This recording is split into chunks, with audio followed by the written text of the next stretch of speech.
Okay, so usbod ko, may buntag sa tanan. Ako si Punong Barangay Sherman Sumabong, host barangay sa PMC, niya, neighboring barangay sa BLC. So, ang among i-present karon is about sa health. So, ang atong program is support to nutritional feeding, pabasa or idol ko si nanay.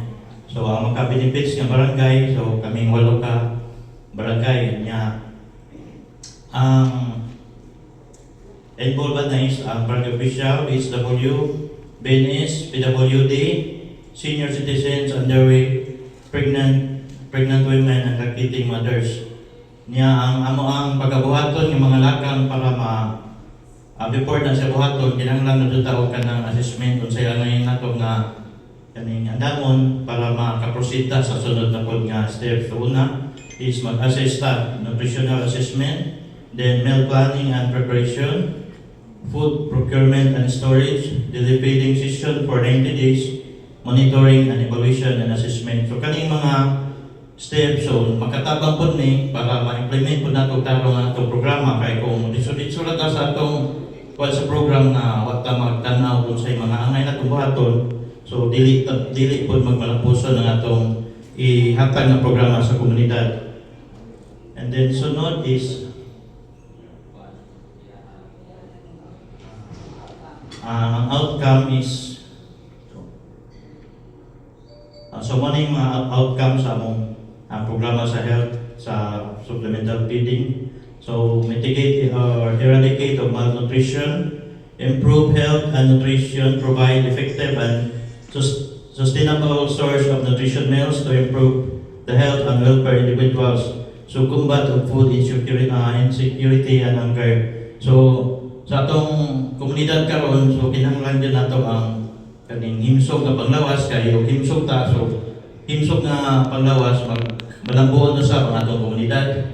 So mo na nga kaning mga butanga, so ato gining himo ato ning ma-improve sa ato ang makalabi na sa ato mga kabataan o kinsay mga involved.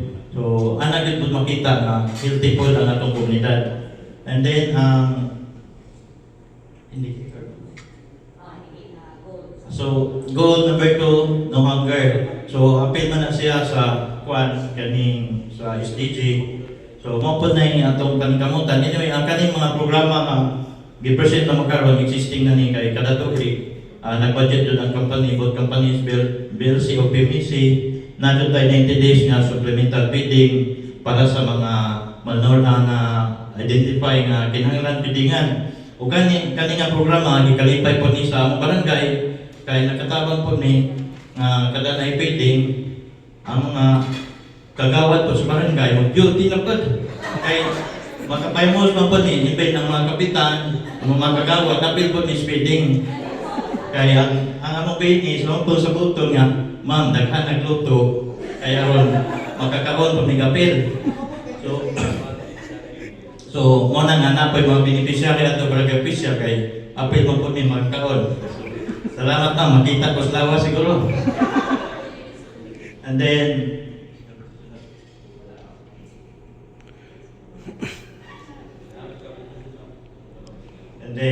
so po to.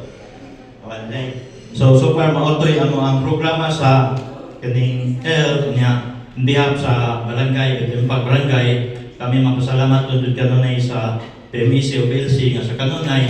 Ang programa nga among i-andam, well implemented niya. Naagyo po yung panahon nga kana for instance, kanunay mga pangitabo nga dili bitaw ka na mga emergency. So share lang po ko panangitan sa ito problema sa barangay nga nagka-problema mig tubig. Naguba mong makina, nyawat tumapil sa ang kaning budget ni pasa mi realignment. So pasalamat po ta sa MGP nga i-approve po kay makita man doon ang needs kayo kaning tubig na do'y mawa di na doon ko mag-online kaya ka na mga post sa Facebook iagin mag-social media mareklamo mana nga ay hanap ko mo online pag ma-okay na. So on behalf sa 8 ka barangay, salamat ni kanunay nga suporta sa company na doon sa barangay. So go ni Board Barangay. Thank you, Bob. Okay, so ito na rin. For livelihood, let us welcome from